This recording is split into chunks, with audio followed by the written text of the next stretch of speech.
we go. Good day, everyone, and welcome to the Medium's Porch. This is Kathleen Boldt. I am your host here for the Lilydale radio podcast called The Medium's Porch. And we come to you every other Wednesday night at 8 o'clock.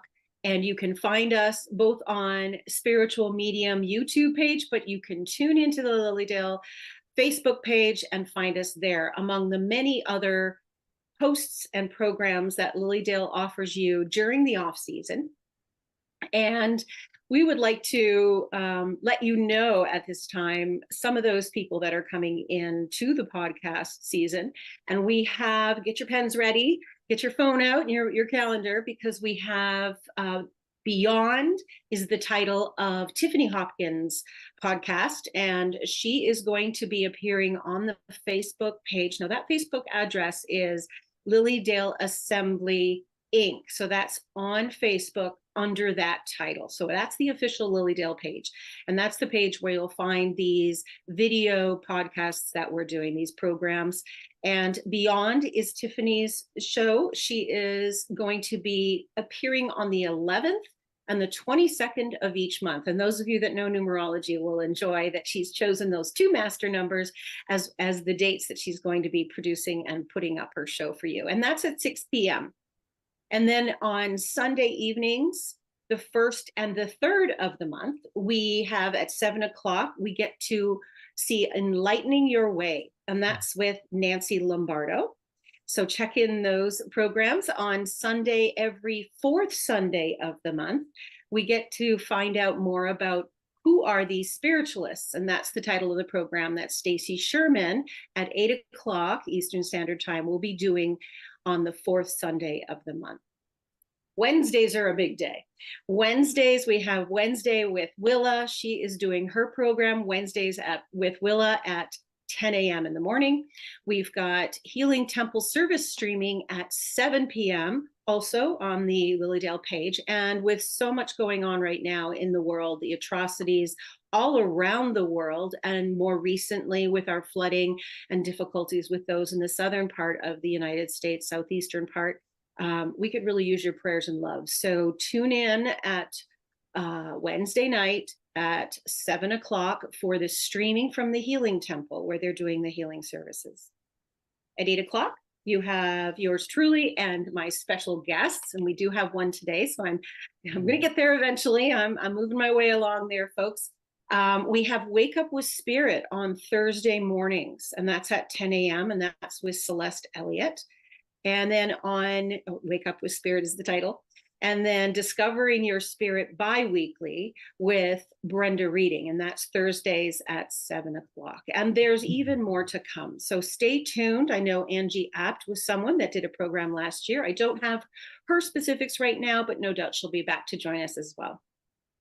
So without further ado, I want to introduce you to a fantastic medium. He also does a number of other things that are well worth learning more about. So stick around as we move forward now into our guest portion of the program. And our guest today is Dan Johnson. Welcome, Dan. Thank you, Kathleen. It's always wonderful to experience your bright, uplifting energy on this beautiful day here in Chicago. Thank you. I'm going to take a second to tell our readers a little more about you here. We have the privilege of having you here as a bridge between worlds. And I love that you said it that way, because that's what many of us do, but I know you're doing it in several different ways. So we're going to talk more about that. You are a tarot reader, a psychic, an evidential medium, you're a past life regressionist, a spiritualist minister, and a neuroscience-based coach. You grew up with a sensitivity to energy, and you studied metaphysics and spirituality at the, okay, you're going to have to help me with this, Dan. Is it Psychia or? Perfect. Psychia Mystery School. Yes, indeed. Okay. Psychia Mystery School, builders of the Aditum. Did I say that right? Aditum, but you know, Aditum. I try to throw those words in just to flip up any Trick interest. Me, yeah. Yeah, it's Aditum. Sure. Okay, and then spiritualist churches around the States and many spiritual teachers throughout the world. So you've been well absorbed in this practice and the study of mediumship and the advancement of your spirituality. Dan teaches workshops on psychic development, mediumship, tarot, dream work, and soul purpose. So definitely reach out to him. Today, he's going to tell us a little bit more about all of that. So Dan, I'd love to explore, since we were just talking about your background, Sure. what is the Psyche Mystery School? Tell us a little more about that. Psyche Mystery School was founded by Jacqueline Small, and she is an author and metaphysical person. She did a lot of work with healers as well and does holotropic breath work. And for a number of years, I studied in her mystery school, and we covered everything from sacred geometry, energy, tarot, numerology, and really metaphysical concepts on a deeper level. It was a very immersive experience, and it was so cool, not one, just to be in her presence and her energy. You know how when you have that teacher that just creates a space that is so magical and mystical and spiritual, it's nice to dive into that. And then to be there with 30, 35 other students over a period of time, over years, was really a cool and life-changing experience. So I owe a debt of gratitude to Jacqueline Small and the Psyche Mystery School. Nice. And was this the first introduction you had to the formal honing of your faculties as a medium and a psychic? I actually had to be kicked in the behind to get into this work, quite honestly. I remember as a young kid, I watched a Charlie Chan movie, black and white. It was on late at night with my mom. And during the movie, some characters used a Ouija board. And I just thought that was the coolest thing. So I asked mom, what is that? And so that got me interested in kind of spiritual communication. And as a young child, I was always sensitive to energy. When you grow up and you know that you're different than other people, in my case, I'm gay, and I always had to sense the energy of the room. Is it safe? Are these people safe? Oh, You're very sensitive to energy. That was always a part of my life, but it wasn't until I saw that movie with my mom that I like, oh, there's something more to this. And then I had judgment about this because maybe some of you listening or watching are in the same boat. You're the only one in the family who is aware of spirit or aware of energy. It's like a fish out of water. So I kind of kept it to myself. And it wasn't until I was 30 years old, I was taking some Gestalt psychology training, a 3-year intensive. And during that training, you are supervised. And my supervisor said, Dan, there's part of you that you are cutting off, and that is your energetic self, your connection to spirit. And that supervisor dared me as an assignment to give them a tarot reading. And they knew I needed that little edge or that little push to push me over to dive into what I really wanted to do and be all my life, but I was afraid to, or I had judgment, or I was the only one. So that got me hooked on tarot. And then along those journeys, I sought out authors throughout the world. I flew out to where they taught, wherever they were. I was fortunate enough to have a lot of frequent flyer miles. And then through my journey, I learned about Jacqueline Small's Psyche Mystery School. I saw her speak and I was mesmerized. And when you meet a teacher and you really have a vibrational match with, like, oh, I want some more of that. I want to learn more from this person. So that introduced me to things beyond tarot and numerology, as I said, sacred geometry and metaphysics in general. And then, as many of us on the spiritual path experience, we go through that time where we're absolutely miserable. I was in a job that just sucked the life out of me. yeah. And some of you might be able to relate to that. And my saving grace was Tuesday nights. I learned about the local spiritualist church, and they held a Tuesday night development class. And that gave me life. I lived for Tuesday nights. And that's where I learned about mediumship and other forms of spirit communication. So it's kind of through that long journey, sometimes painful, but sometimes we're in those painful situations, we're seeking out answers or it's time for growth. And through that long journey, that's how I came to know more about spirit communication and then sought out teachers and practiced on my own. That's fabulous. And I love that you had that background with all the metaphysics, because obviously that gives you a strong foundation in thinking symbolically, thinking metaphorically, noticing patterns, moving that into the world of meaning. and then you bring your spirit to it. So I just love that. And it makes sense that you would have been drawn to the tarot after that kind of background as well, because there's so much in the tarot. Can you tell us a little more? We'll come back to mediumship, Sure. but can you tell us a little more about the tarot? Because it is a very, I suppose, correct me if I'm wrong here. I think of tarot as something that can be extremely simple to work with, or extremely complex, depending on what you're doing, how you're doing it, and who in the spirit world is influencing you, even in that case. So tell us more a little bit about tarot. So tarot for me was a mystical doorway for me. For me, I like to think of tarot as my expanded self, that part of me that lives eternally, wants to communicate with me. And one of the methods that it can communicate with me and with my clients is through the tarot. I'm particularly drawn to the Rider-Waite-Smith tarot deck because the illustrations on that deck really speak to me. The artist, Pamela Coleman Smith, just had a mystical way of illustrating. And she was also a synesthete, which is a mouthful. But what that means is she was able to experience one sense with another. So an example might be she could hear color, or when she heard music, she could translate that into artwork. So you experience one sense through another sense. And I think part of that talent for me transferred into her artwork on this tarot deck. And I also know that that tarot deck was deliberately designed to evoke certain responses from people and to symbolize specific things. And that really spoke to me as well. So a long answer to your question. Oh, you talked about, can tarot be complex? I like to tell folks that tarot tells us the way the wind is blowing, and then you can set your sail in any direction you wish. So a lot of folks would like to think everything's predestined and a tarot reading is going to tell me what's going to happen no matter what. I see everything as energy. We all have free will, but the tarot can give us an indication of the direction the energy in our life is moving. And if we like it, we keep doing the same thing. If we don't like the way the wind is blowing, we can set our sail and go in any direction that we like.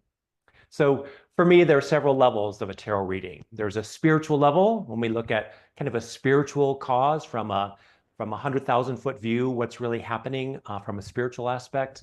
We can look at tarot from an intellectual aspect. That's when we study the symbols and meanings and we can recall them in our brains intellectually. We can look at tarot from an emotional aspect. What emotions is it stirring up within me? What emotions does it represent? What emotions is energy in motion? Is this a direction that I want to follow?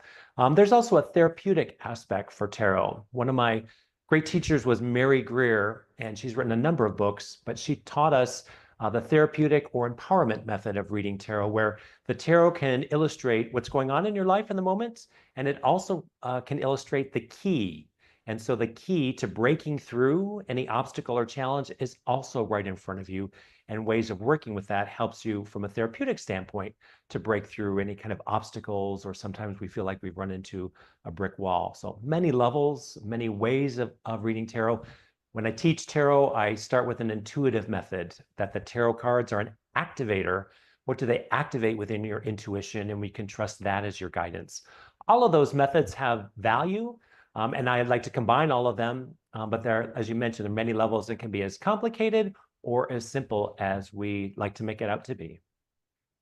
There's quite a history with tarot too. I mean, I love how you've described the synesthesia that goes on in the illustrations. I didn't know that, and I think that's fabulous. I mean, that really shows another kind of sensitivity, and that vibration is in the cards, which I think is super cool. Now, I know we don't tend to use them as spiritual mediums for giving readings, at least those of us in Lilydale. We don't need a tool, we don't use a tool. Right. However, I have in the past. That's actually how we met, was through tarot. And yeah, so I have used them in the past, although I use them less now. But I do find it fascinating because, can I tell you a little anecdote? Sure, yeah. During COVID, I was registered to go to study with Mavis Patilla again in England, and then we were all shut down. But usually when I go to do something important like that, I use my free will and I make the decision and I do the research and then I feel it out, and it all felt okay. And then I thought, well, I didn't pull any tarot cards on it. So I thought, well, let's just pull a card. I got the Tower. Now you can tell the guests a little bit about Tower in a second, but I got the Tower card. And I was like, oh, I was rushing it. I wasn't being reverent enough. I better do this again. And I shuffled again. And then I sat down formally and I went through the whole protocol of being in tune, because I was just kind of winging it, which I thought, well, yeah, I was being irreverent. So I'll do this right. Sat down, did it. Guess which card came up? Hello, The Tower. Yep. Yeah. What are the odds, right? Mm-hmm. And soon enough, surely, all the airports shut down and, I wasn't going anywhere. Yes. Yeah. Disruption, Yeah. things that we are tied to kind of fall away, but we're always left with at the core what we really need. But yeah, there's usually some disruption that can happen. It's a bumpy ride when you get that tarot card quite often. Yeah, but it doesn't have to be scary. It's wisdom, right? It's knowledge. It's an awareness. It's knowing, okay, this isn't going to work. This isn't going to be fulfilled. Where can I go from here? Yeah. Yeah, I like to think of it as bringing to our awareness, either confirming what we know or bringing to our awareness what we're not aware of, but would be beneficial for us to know. In that case, it's beneficial to know, there might be a few bumps up ahead. And yes, indeed, COVID hit and it was a little bit bumpy. Yep, But there's nice always, but there's always that aspect of it that even though I know it's bumpy ahead, the tarot card also tells me I will be fine. Things that I was attached to in the moment, they might fall away or disappear. It might be bumpy, but I will be fine. The tarot doesn't come down, or the tower doesn't come down, but aspects of it do. And those are the things that aren't at the essential core. Your core will persevere. So yeah, it gives some insight. And as you mentioned, as mediums, we don't use tarot to communicate with people from the other side.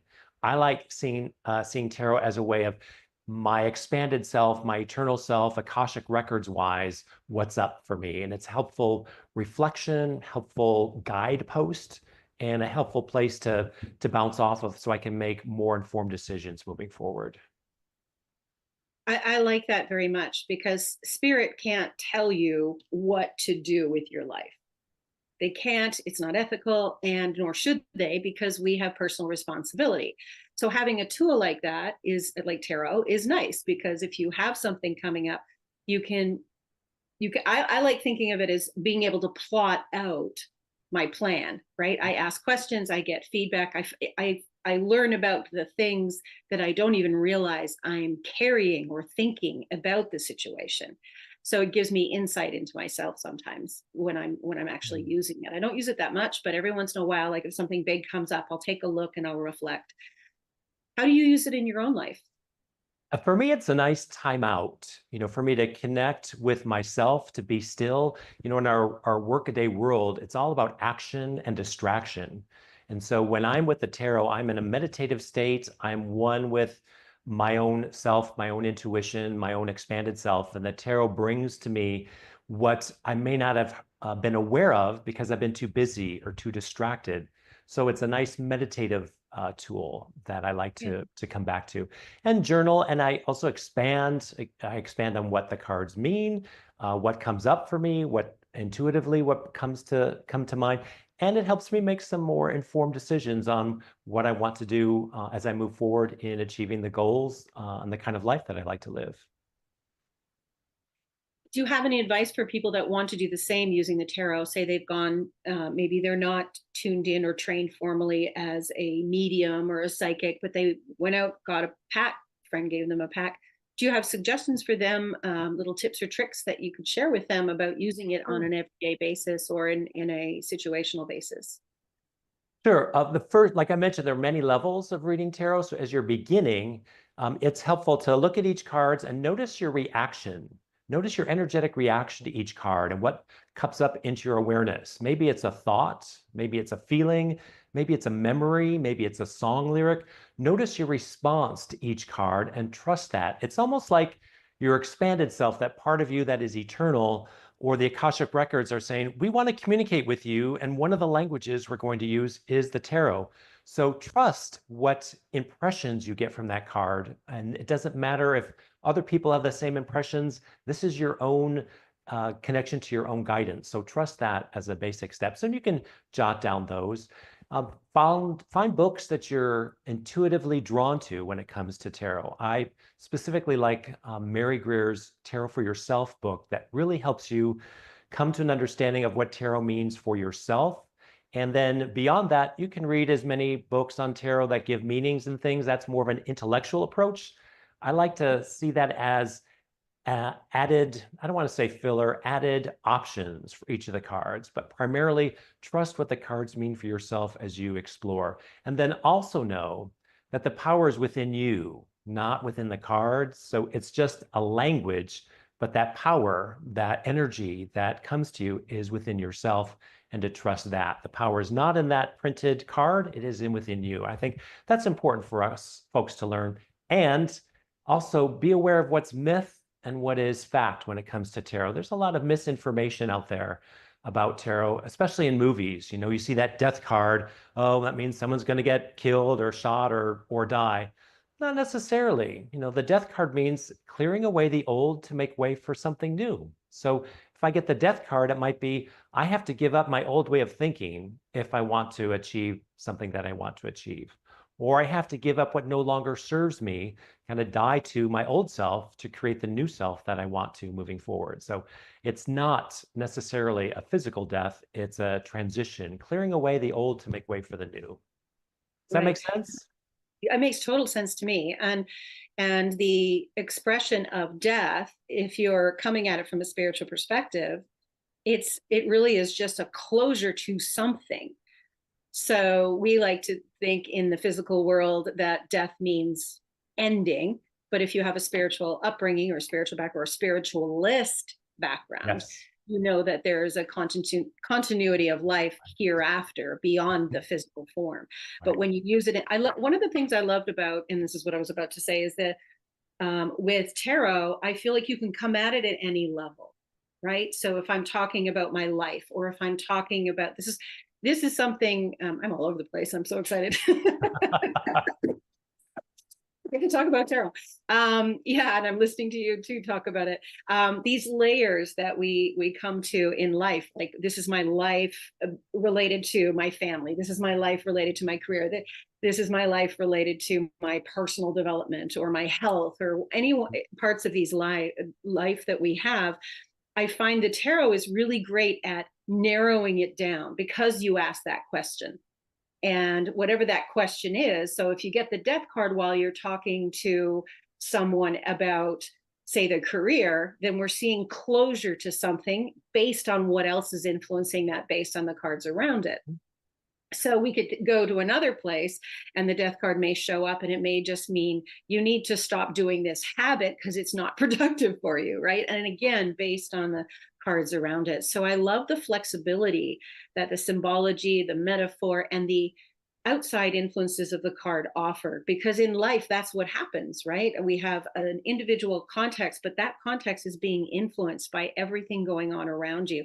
Yes, you have free will, and you have all these things around you that are implicating possibilities for you.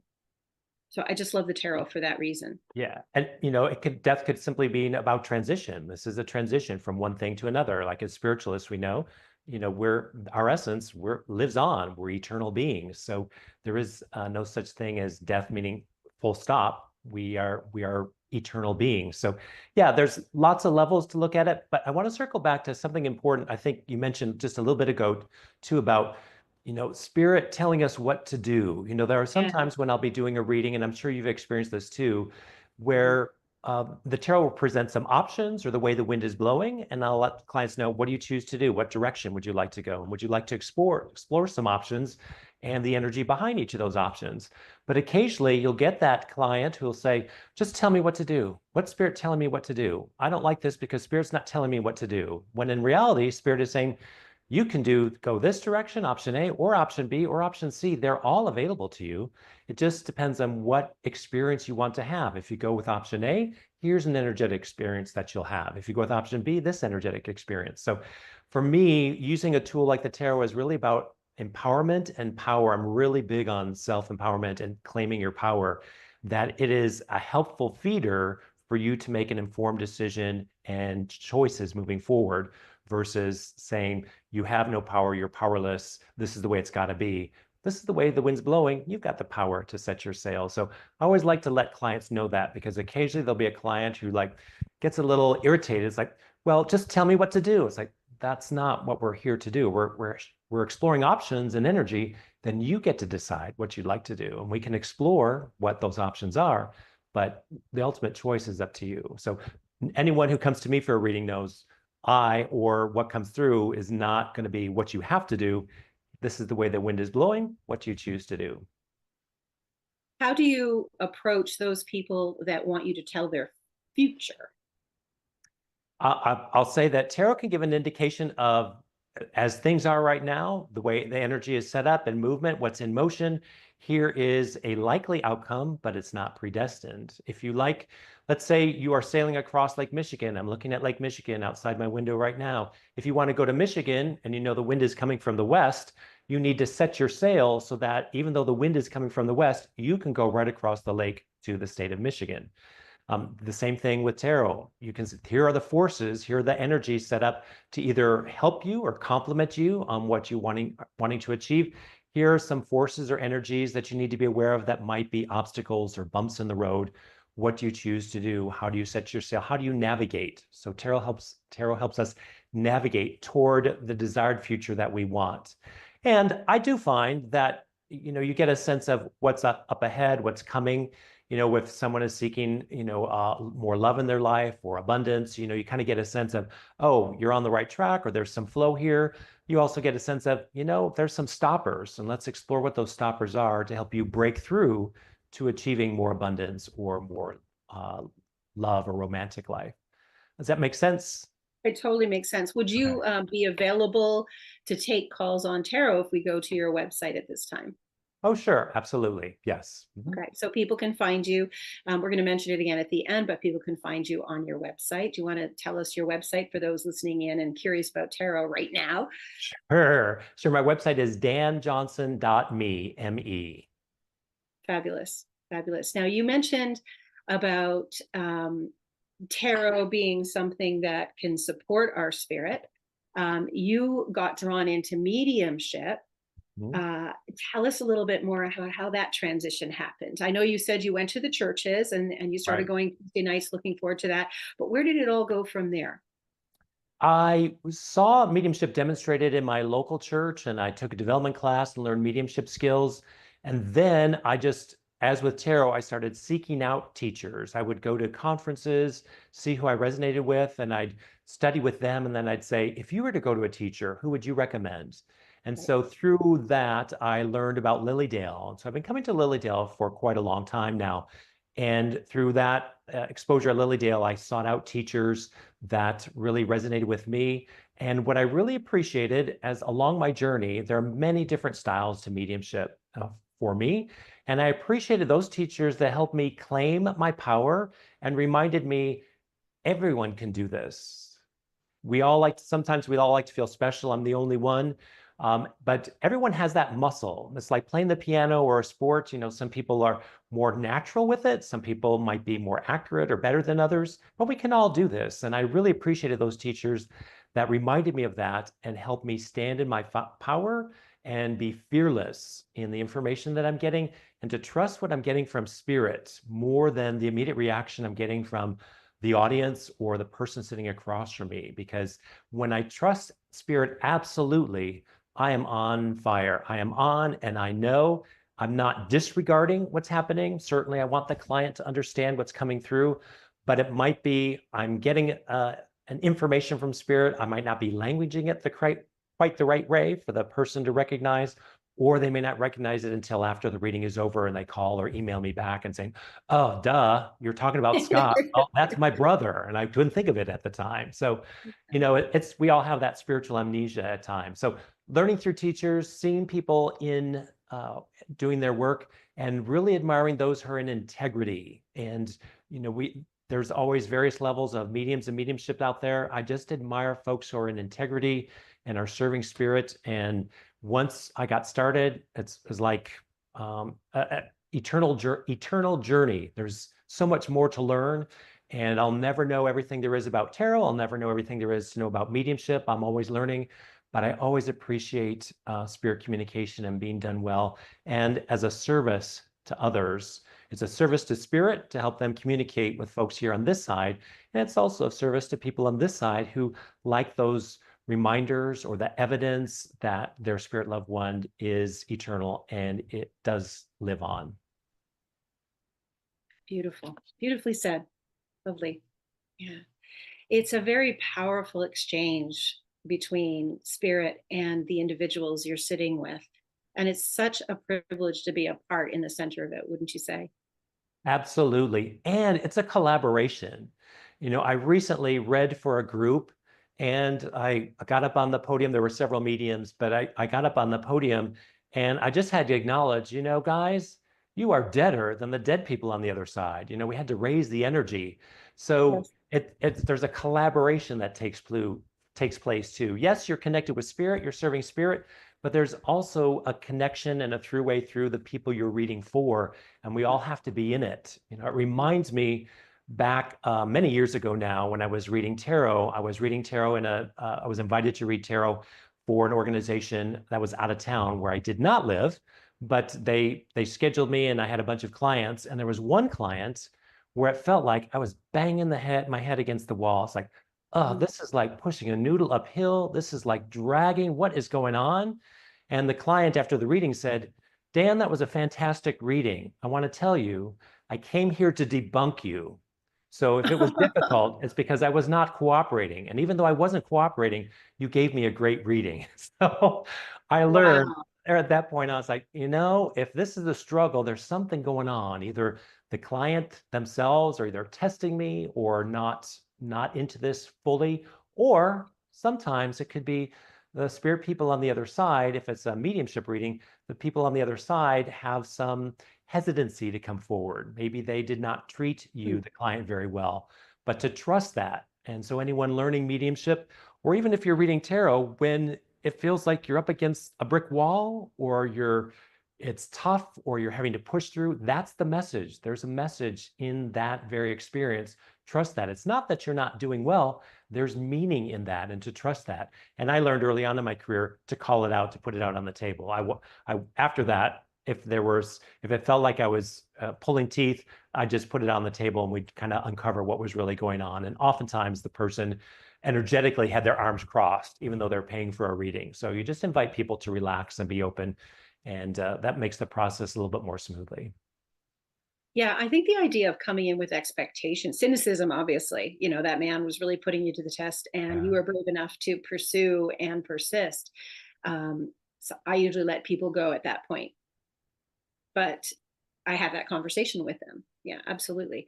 But it's beautiful to know that, we're getting the education out there these days. We're talking about this, we're letting people know, but that idea of having an expectation when you come in, I mean, it's the same as life, right? I mean, if we only have one way of seeing things or only one way that it needs to get done, we're going to be limiting ourselves quite a bit. And it certainly limits the medium and the spirit world from reaching you if you're going in having specific expectations, whether it's based on hearing somebody else, maybe you heard a TV program with a medium on it, and you want it to sound exactly the same, or for the information to come through it, but a specific person. I recently had someone that had someone come through, and I was only a third through it. They recognized the person, shook their head and said, no, I don't want to talk to them. Right. And I said, do you recognize them? They said, no.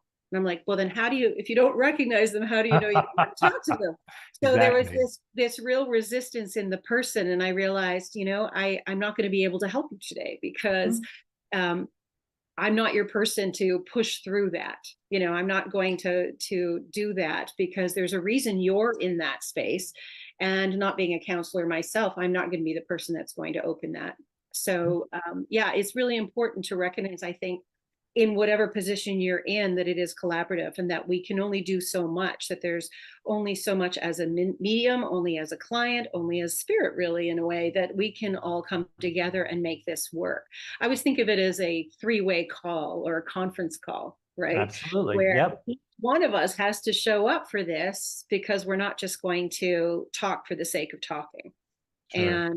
And I love that you've mentioned that experience where spirit is a little reticent to come through. I've had that many times, and it's because of how they have behaved. There could be a number of reasons, right?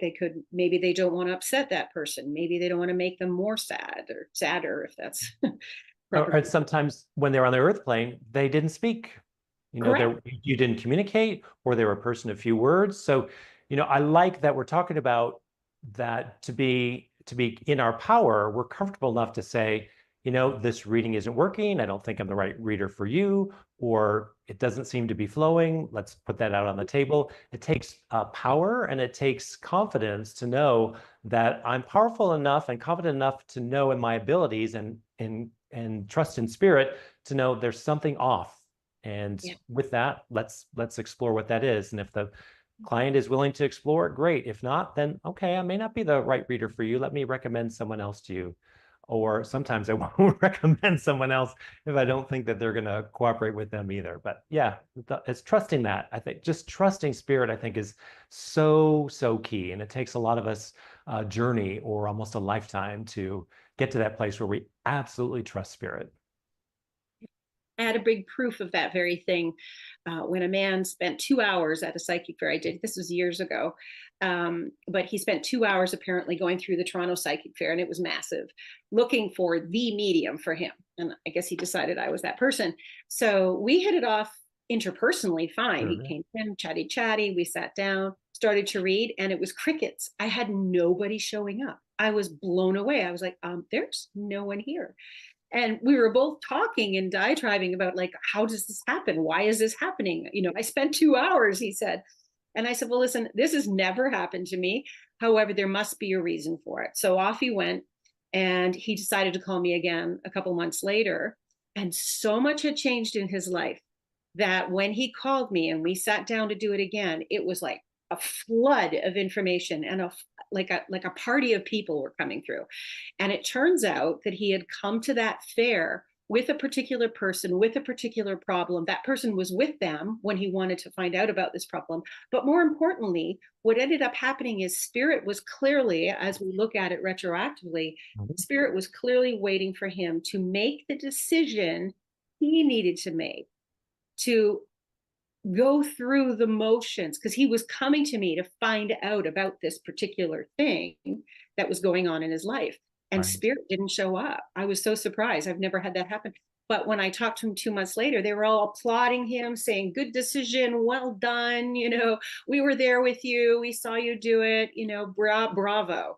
And it totally made sense at that point that spirit knew that he had to take personal responsibility. And that circumstance also wasn't the right circumstance to bring the subject up, because he would have included the other person that wasn't to be a part of the decision. Right. So it's just fascinating watching the intelligence of spirit work its way through. And that reminds me too, sometimes we're not to know.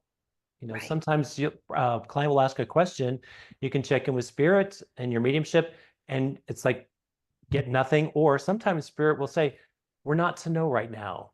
And as a strong medium, it's important for us to be able to share, this is what I'm getting from spirit. I'd love to be able to tell you give you an answer that you like, but spirit is telling me very clearly, we're not to know right now. For whatever reason, we're not to know the answer right now. So it might be a timing issue like you experienced. It might be something that we're not to know, or we don't know the way the wind is blowing right now, so spirit isn't giving us indication. So it's trusting all of those experiences, and then trusting when we're not to know, or the timing issue like you experienced, I think again shows power in your mediumship versus just making something up to make yourself look good. Trusting that every single experience is in service to you and to your client. Spirit always has your back, always, always, always. And trust that if I'm not to know, spirit knows what's going on with me. And if I'm not to know right now, trust that. I may not be happy about it, but trust that for now. And maybe, like you mentioned, a week or two or a month or two later, it will become clear to me. Mm-hmm. And that brings me to the statement that mediumship is a path to spirituality, spiritual development, spiritual growth, and not for the other person, but the person ourselves as mediums. This is an opportunity for us to learn to trust, for us to grow. Would you like to talk a little more about your experience with personal spiritual development and your spirituality through mediumship? Yeah, I learned from one of my earliest teachers. Her name was Sonia Choquette, and this was a psychic development class, but she gave a very important piece of advice. She said, expect, trust, and act. And that has been a thread running through my entire spiritual development, to expect that I will have spirit communication, the guidance that I need, to trust it, and then to act on it. And that helps strengthen my mediumship abilities or psychic abilities. You know, I'm sure you've had experiences where clients get information from spirits and they keep gathering information, but they don't do anything with it. And then they wonder why their own connection to spirit isn't as strong, as because you're not trusting on it and you're not acting on it. So my spiritual journey has been from a young age, feeling like I'm different than anyone else, being highly sensitive to energy, feeling like a fish out of water. I am the only medium in my entire family, and I'm going cousins, grandparents, aunts, uncles, nieces, and nephews. I'm the oddball. It's just me. So it's nice that they're like, okay, yeah, Dan, they'll smile and nod, but I'm the only one. So again, I just want to share, if anyone's listening to this, that's okay. That happens. And so sometimes there's a reason for that too. You have to be in an environment of what you are not to really hone in what you are. So being sensitive to energy and seeking out, I love learning and always taking the initiative to learn from teachers, going to them any way I could. Back in those days, I had to fly. Now you can have access via Zoom. Reading, and then really trusting my own guidance, what fits for me and what doesn't, what's truth for me or what isn't, and trusting my own guidance system on when it comes to my own spiritual journey. Then, of course, ever since my very first psychic class I went to, half the class thought I was a minister. And I said, there is no way, I would never be a minister. Don't call me a minister. And they're like, well, you were at least a minister in your past life. And Sonia Choquette told me I was a monk in a past life. And I'm like, no, no, no, that's not me. Well, I'm an ordained spiritualist minister for City of Light Spiritualist Church. You know, sometimes you know it inside, but you kind of fight against it. And you take that journey and come full circle and embrace what you are all the time. And so for some of us, we know what we are. We're spiritual beings. We're connected to spirit. We can communicate with spirit, but we deny it, or we look the other way, or pretend it's not there. But it does have a way of coming back. And once you accept that and explore that and grow that, then you have much more peace, and life is much more magical, and you bring magical people into your life. But there are, like for me in my journey for the first 30 years of my life, I just like, that is not me. No, no, no, that's too weird. That's too far out. And then once I embraced it, it's like, it's the most natural thing in the world. The way people live in Lilydale with all those message services and the healing temple, to me, that's the most natural way of living life, the most natural way. I love when I come to Lilydale. This is the way I think life is meant to be lived. So I don't have to watch TV and I'm not hooked to my phone. I can just be and experience and immerse myself with spirit. I think that is the most natural way to be. So that's what I'm always trying to bring more into my life, no matter where I am, but also help my clients bring more of that into their own lives, because I feel that there's such a craving for that in the world today. Yeah, there's really a kindred quality to hanging out with your tribe, so to speak. Yes. You could be having coffee and then say, oh, I've got to go. I have to get home to do my sitting in the power session, you know, or I'm watching this webinar about something spiritual, you know, and you could excuse yourself and everyone's like, oh yeah, okay, see you later, you know, not questioning, not doing anything of difference there. Now, you yourself, how do you sustain, and I know this is, everybody does this a little differently, but how do you sustain the development of your faculties in a very personal routine or a personal way of sustaining yourself spiritually? Well, when I'm traveling, I try to serve at whatever spiritualist church or churches are nearby. That keeps me connected, keeps me growing. It also helps me adapt to different audiences and different energies of different audiences. I am always learning and seeking learning opportunities. I'm also a spiritual director, help people guide people or mentor people on their spiritual path. And so there are organizations like Spiritual Directors International that have other teachings and opportunities to learn in other communities. So I try to immerse myself in communities of people, opportunities, learning opportunities, and then try to be kind and good to myself. Like I'm sitting here, where I live overlooks Lake Michigan. You look out my window, it looks like an ocean. So spending time in nature is a way that I nurture that as well.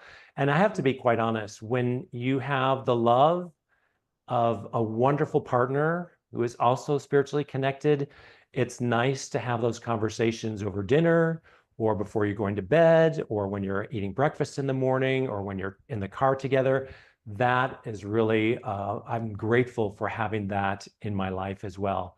And I also had to learn from a young age, my spiritual community is worldwide.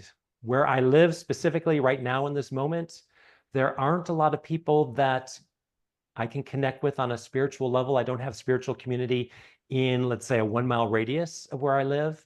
But beyond that, I do. And that's another reason why I love spending time in Lilydale, is that, these people get me. This is home for me. So finding that community for me, and if anyone's listening, I think having that community, as you mentioned, is real important, however you find it. And it does not have to be the person you live with. And for me, it's definitely not my immediate family. I love them dearly, but we can't talk this spirit stuff. But finding those that you resonate with, I think, is real important. And reading, meditating, and I will say working with tarot has been, for more than 30 years, has been a way for me to stay connected to spirit. No matter what I do, coming back to the tarot, there's always a new layer, something new to learn. And those illustrations on the Rider-Waite-Smith deck always have a way of bringing a mystical experience and insight for me. Would you say that the tarot is your greatest contributor to your spiritual journey, or is there something else, or an experience? I would say that what the greatest contributors to my spiritual journey were those times when life felt like hell. And I've been through many of those times, whether it's when I was working in corporate America, when often it's been, I will say, going into business for myself has been the biggest spiritual quantum leap for me, because when you go into business for yourself, all of your fears are thrust in your face all the time, all along the way. Even though you feel like, okay, I've met that fear, I've conquered that fear, I've worked through it. Here it is again at a new level.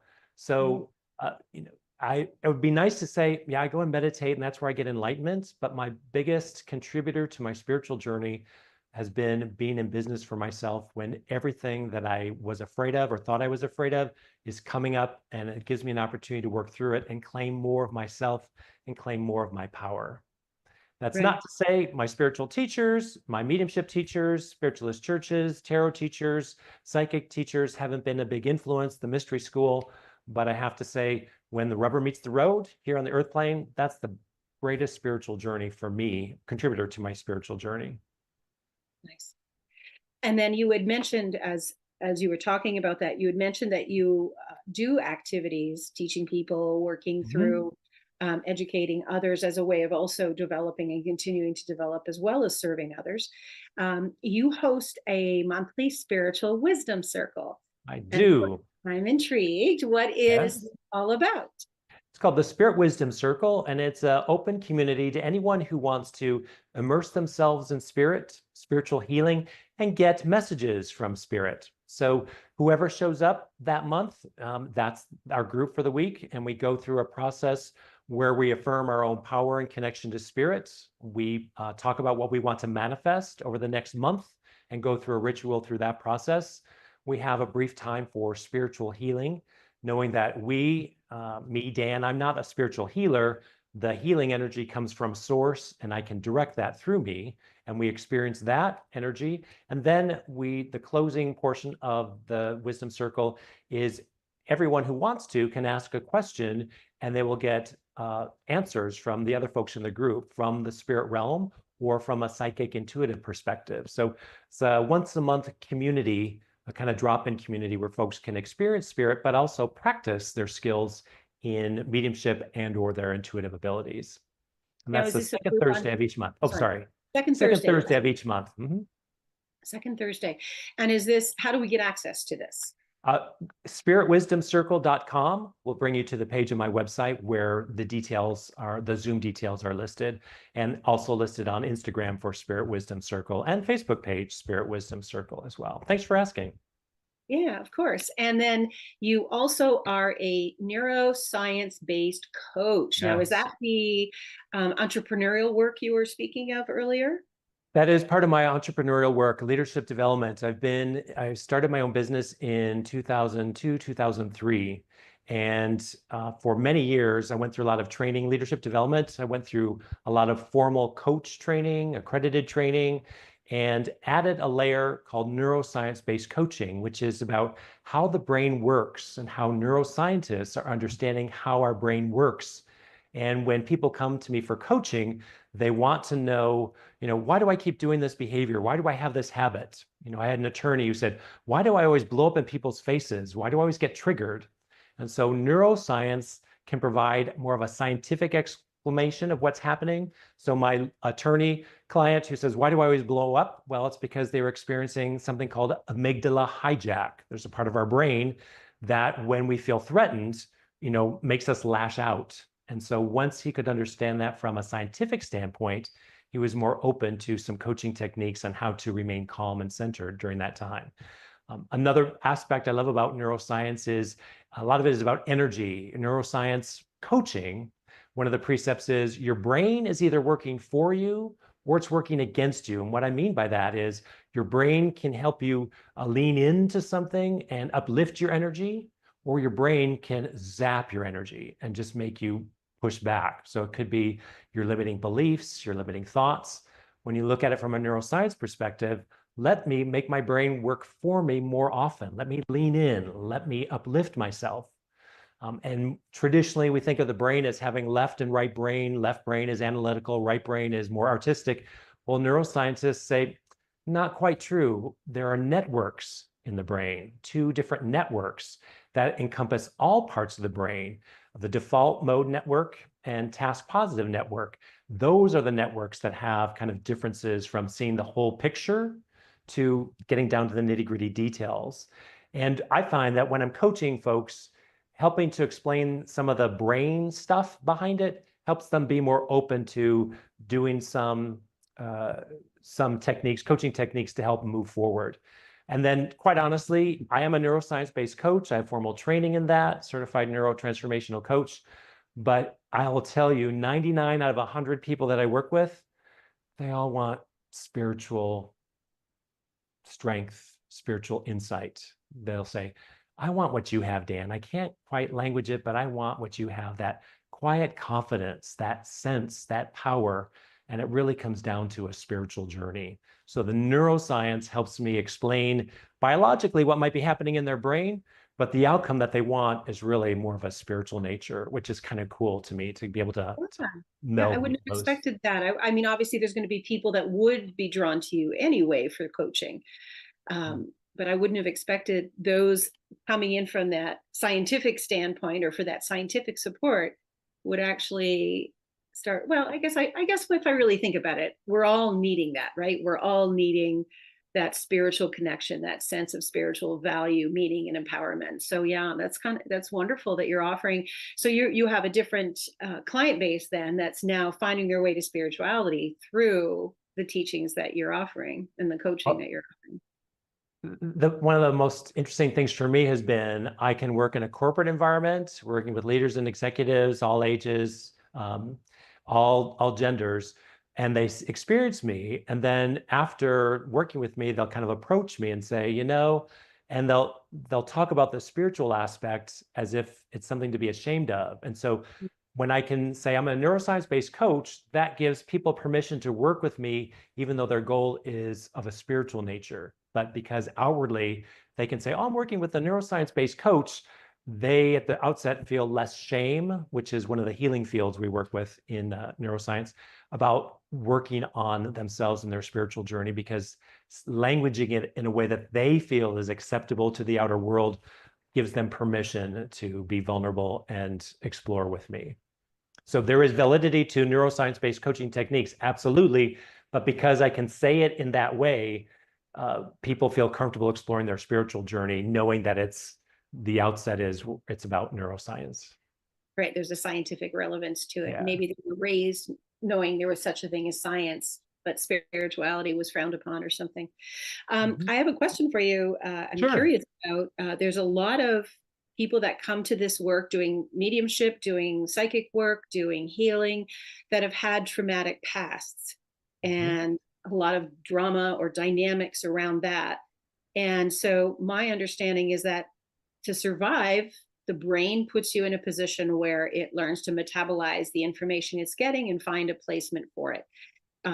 So a lot of people that do this work, I'm not even really sure my question, I suppose. It's just that bringing that to attention, that there's a neurological basis for maybe some of the work that we're doing, and that when we were younger, we were not only talented in a certain area, but that life took us on these turns. So you even mentioned yourself, you had some difficult times, and then that brought out more spiritual discipline and empowerment with you. Do you see the question I'm asking? Because apparently I haven't asked the question yet. Well, I would say, from what I'm hearing, is trauma a common denominator for folks on this journey? Could be. For myself, I can't acknowledge for myself any traumatic events other than just knowing I was different and not feeling seen, which I guess could be experienced traumatically by some folks. I didn't have like a traumatic event that I can point to, but I think it's that sensitivity. I think when you are highly sensitive, you can experience things more deeply. And some of us might have experienced trauma in our lifetime, some may not. But I think that heightened sensitivity is a common denominator from my perspective that brings people to this work.